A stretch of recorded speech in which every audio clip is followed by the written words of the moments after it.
législation environnementale. Le président de la République du Bénin, Romuald Wadagna, a effectué le lundi 13 juillet 2026 une visite de travail à Addis Abeba en Éthiopie. Ce déplacement stratégique a été marqué par des échanges de haut niveau. Les détails à venir. Les informations africaines sportives seront également au rendez-vous et c'est Cyril Kodji qui assure la partie technique ce soir. Cotonou accueille ce lundi 13 juillet 2026 la 7e réunion ministérielle du procureur des États africains Atlantiques, le PEA. Les travaux se sont déroulés au Novotel Orisha en présence des ministres et représentants des pays riverains de l'océan Atlantique. Le procureur des États africains Atlantiques est un cadre permanent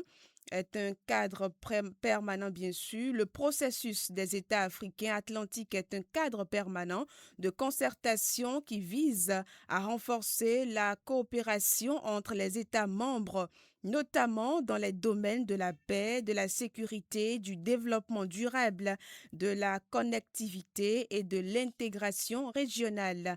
À l'ouverture de la rencontre, le directeur de l'Agence marocaine de coopération internationale a rappelé les ambitions du processus et les enjeux de cette coopération entre les États africains de l'Atlantique. On écoute Mohamed Metkal. Excellences, Mesdames et Messieurs, cette 7e conférence ministérielle du processus des États africains atlantiques ne serait que le wishful thinking, si elle ne débouche pas sur des engagements fermes pour sa mise en œuvre. Mandatant le secrétariat permanent de ce processus en concertation avec les États membres pour élaborer une feuille de route destinée à assurer la mise en œuvre des orientations que nous consignerons aujourd'hui dans la déclaration finale de nos travaux. L'action doit être notre priorité pour atteindre les résultats tangibles et ainsi cimenter encore davantage ce partenariat. La crédibilité de notre processus en dépend. En moins de 4 ans, depuis son lancement en juin 2022, le PEAA s'est déjà imposé comme l'un des instruments les plus prometteurs et les plus dynamiques de la coopération africaine. La tenue de cette réunion aujourd'hui au Bénin, après celle du Cap-Vert en 2025, est la preuve la plus tangible de l'appropriation de ce partenariat par ses membres. Excellences, Mesdames et Messieurs, pour conclure, je veux souligner la profonde conviction du Maroc en la puissance des solutions africaines aux défis africains. La détermination du Royaume pour faire réussir ce partenariat ne fait que se raffermir à mesure que nous avançons dans la réalisation de notre vision commune. Au thème des travaux, les ministres ont adopté une déclaration réaffirmant leurs engagements à consolider ce partenariat et à accélérer la mise en œuvre des actions communes. La ministre béninoise des Affaires étrangères, Corinne Amaury-Brunette, est revenue sur les principales décisions issues de cette 7e réunion ministérielle. Le processus des États africains atlantiques est une initiative qui réunit 23 États membres avec une façade côtière et qui a été initiée à Rabat en 2022 grâce à la vision de Sa Majesté le roi Mohamed VI.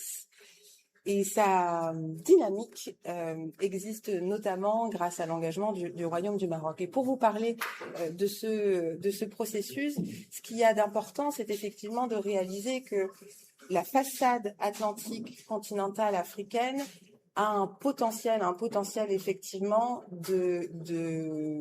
d'accélération des coopérations, pas uniquement entre les ports, mais aussi cette capacité de relier les façades maritimes aux pays de l'Interland en développant des corridors logistiques qui sont verts, des corridors logistiques durables, en permettant de connecter aussi ces façades maritimes aux pays de l'Interland et en développant des espaces de coopération qui se libèrent des routes maritimes du passé, ces routes atlantiques qui sont aussi chargées d'histoire, une histoire parfois difficile, mais qui aujourd'hui, et ça c'est notre responsabilité à tous, il nous appartient de transformer comme véritable levier stratégique de développement continental. Et ce qu'il y a de très particulier sur ce processus des États atlantiques africains, c'est qu'il connecte des espaces régionaux qui parfois travaillaient de manière isolée.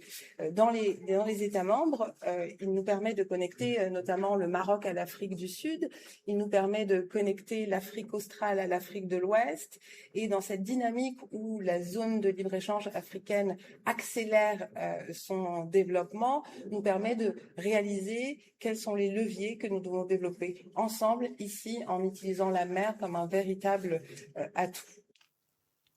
Quelques informations brèves à présent à l'approche de l'installation officielle du Sénat prévue le 30 juillet 2026. L'ancien président Boni Yayi y siégera aux côtés des anciens présidents Patrice Talon et Nicéphore Soglo. Une participation conditionnée révèle Africaro, une source proche de l'ancien chef d'État. Il aurait formulé plusieurs attentes à l'endroit du président Romuald Wadani avant de donner son accord.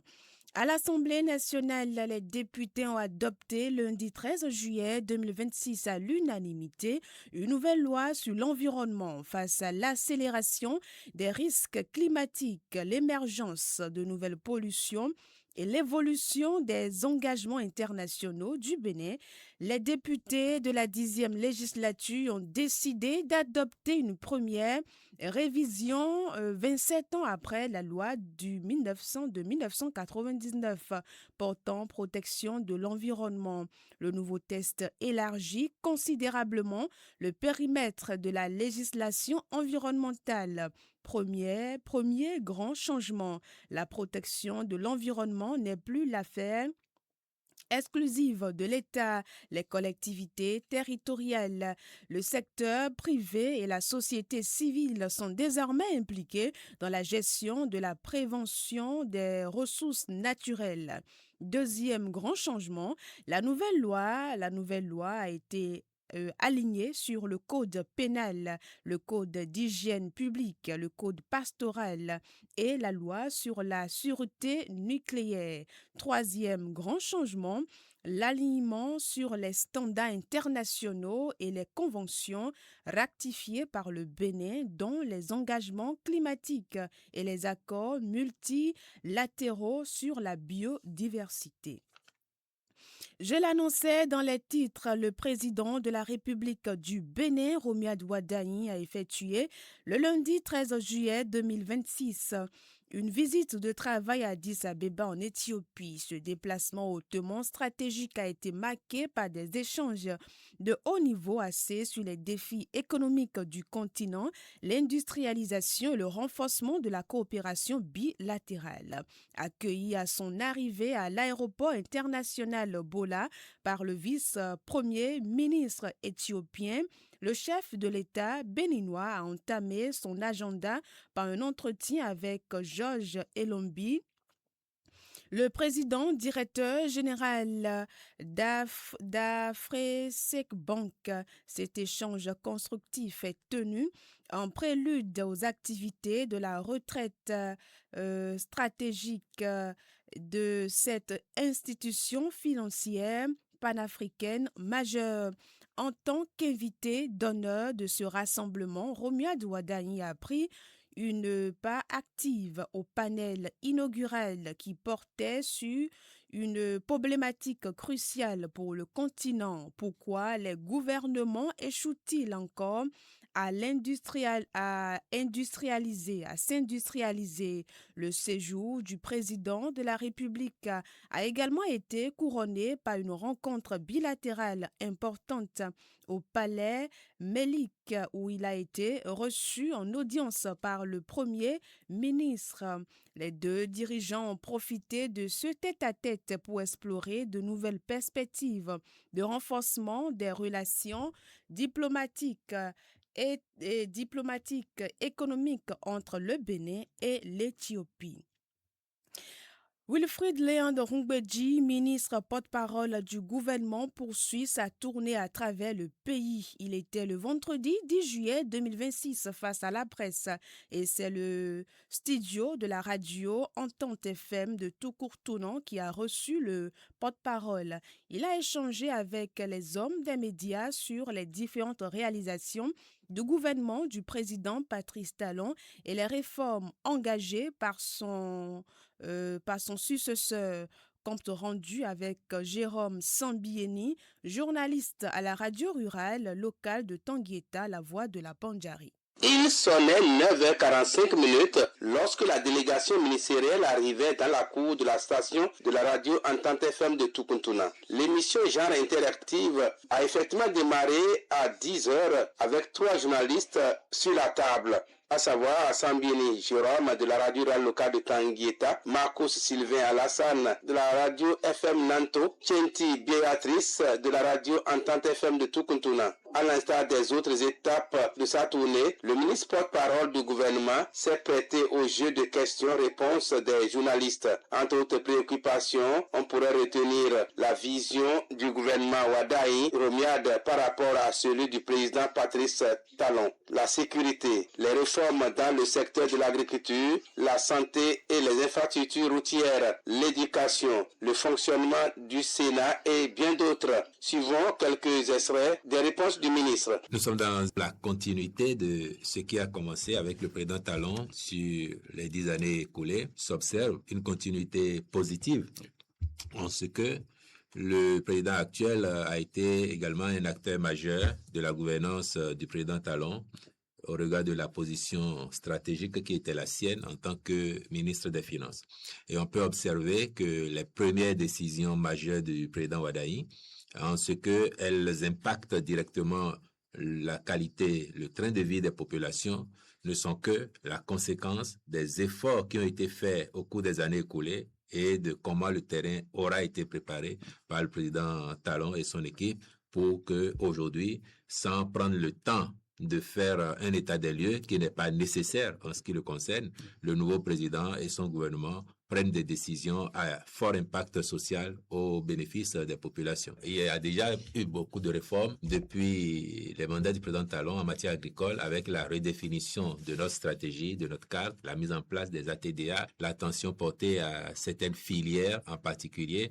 Mais ce qui a été fait là comme action majeure par le président Wadaï, c'est de décider que en fonction des niveaux de production que nous allons atteindre dans notre pays, il faut qu'on enrichisse un peu plus les producteurs, les agriculteurs. Le Sénat, c'est des gens qui ont accumulé de l'expérience qui peut être utile pour notre pays dans des moments de crise ou même en temps ordinaire pour assurer la cohésion nationale, l'unité nationale. Le ministre porte-parole du gouvernement n'a pas manqué de répondre aux questions de certains auditeurs depuis les communes de Bukumbe, Kobli, Matiri, Tanguieta, Natitengu et Toucourtounan. Léandre Wilfrid Rungbeji à nouveau. Ma question, ça va vers la transhumance des conflits entre les éleveurs et les producteurs. Rassurez-vous, la même politique se poursuit en la matière et avec la volonté d'améliorer encore plus. Et comme il connaît le sujet, il sait aussi que il y a eu beaucoup de sensibilisation. Les préfets sont passés dans toutes les communes. On a mis en place des comités. Il y a des couloirs de circulation des bêtes qui doivent être tracés. Il y a des agriculteurs qui sont nonchalants à le faire, mais on les encourage à le faire pour que la coexistence soit pacifique entre agriculteurs et éleveurs. Et nous avons mis en place l'agence de développement de l'élevage des ruminants.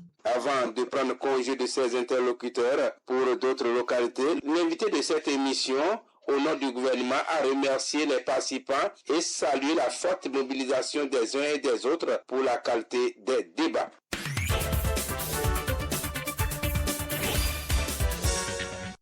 À une semaine du démarrage du 5e camp Mosaïque nationale, les préparatifs s'intensifient et la mobilisation est générale au sein du scoutisme béninois. Du 22 au 28 juillet 2026, la commune de Boïcon sera le point de convergence de centaines de jeunes et responsables scouts venus de toutes les régions du Bénin pour vivre une semaine de fraternité, de formation et d'engagement citoyen placée sous le thème Jeunesse scout engagée en faveur de la citoyenneté numérique et de la vision Bénin 2060. Cette cinquième édition du camp Mosaïque du scoutisme béninois se veut un cadre d'éducation, de partage, d'expérience et de développement du leadership des jeunes à travers des ateliers, des activités de plein air, des défis éducatifs et des actions citoyennes. Les participants renforceront leurs compétences tout en réaffirmant leurs engagements au service de leur communauté et du développement du Bénin. Le camp Mosaïque constitue l'un des rendez-vous majeurs du calendrier du scoutisme béninois. Il traduit la volonté de l'organisation de former des jeunes responsables, solidaires et conscients des enjeux de leurs époques, notamment ceux liés au numérique, à la citoyenneté et au développement durable. À quelques jours de l'ouverture, le comité d'organisation finalise les derniers préparatifs afin d'offrir aux participants un cadre sécurisé, éducatif et convivial, fidèle aux valeurs scout. Le scoutisme béninois invite les jeunes, les parents, les partenaires et les institutions à accompagner l'événement.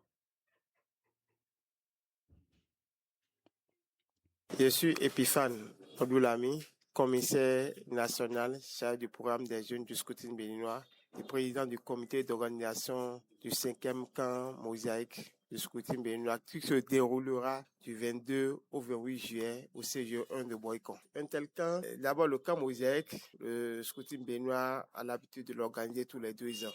Une occasion de brassage, une occasion de vivre ensemble, une occasion pour comme développer le leadership chez les jeunes.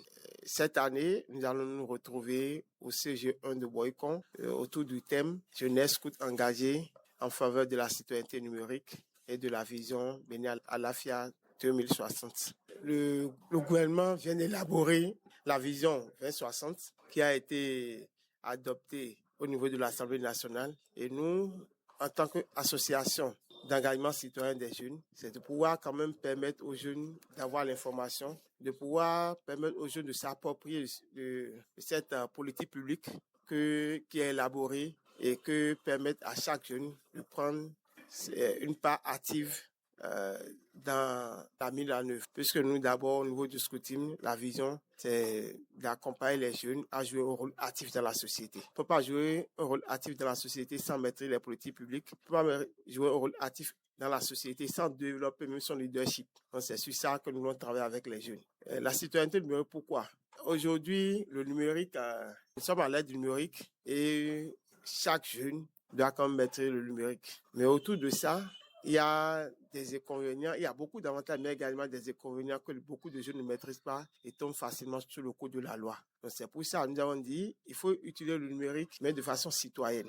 Et nous allons, au cours de ce camp, nous avons invité les structures qui travaillent dans ce domaine pour venir expliquer aux jeunes d'abord le numérique c'est quoi, quels sont les avantages, qu'est-ce qu'on peut tirer de ça et qu'est-ce qu'on doit faire avec ça, qu'est-ce qu'on ne doit pas faire avec ça, quelles sont les opportunités qui aujourd'hui que nous offre le numérique et que les jeunes se focalisent sur ça. Ça permettra également de développer l'employabilité des jeunes. La main info, les informations africaines. Nous démarrons les informations africaines par le Sénégal.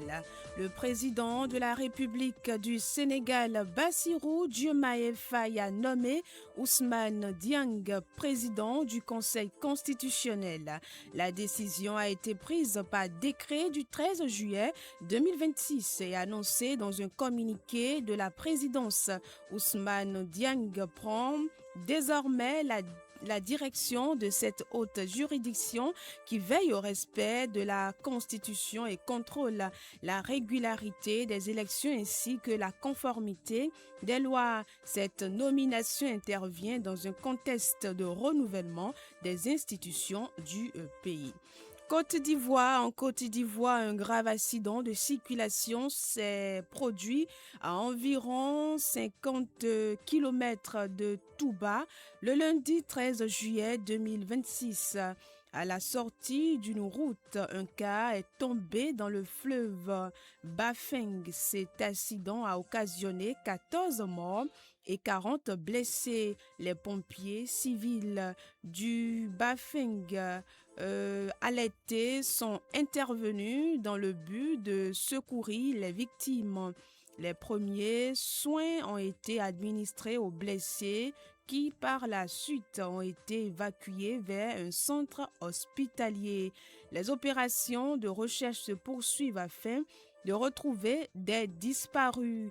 La défaillance technique est évoquée comme cause de cet accident en attendant les enquêtes approfondies.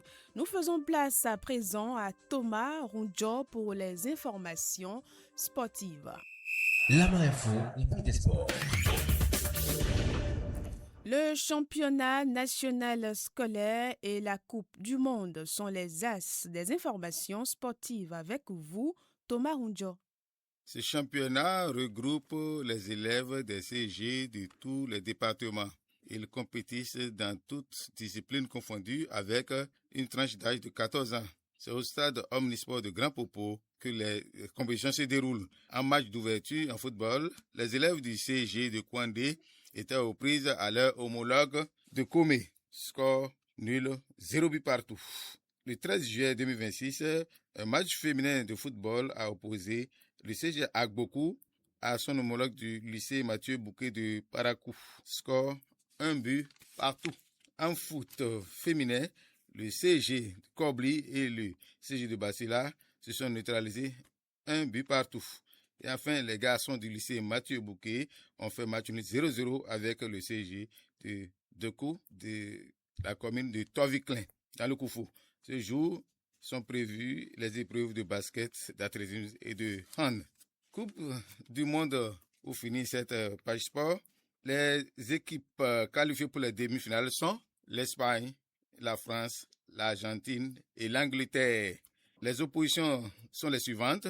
Ce 14 juillet, la France affronte l'Espagne à 21h. Demain, 15 juillet, l'Angleterre affronte l'Argentine. C'est la fin de ce journal. Cyril Podji, partie technique, présentation. Bernice Koukoudu, merci de nous avoir suivis.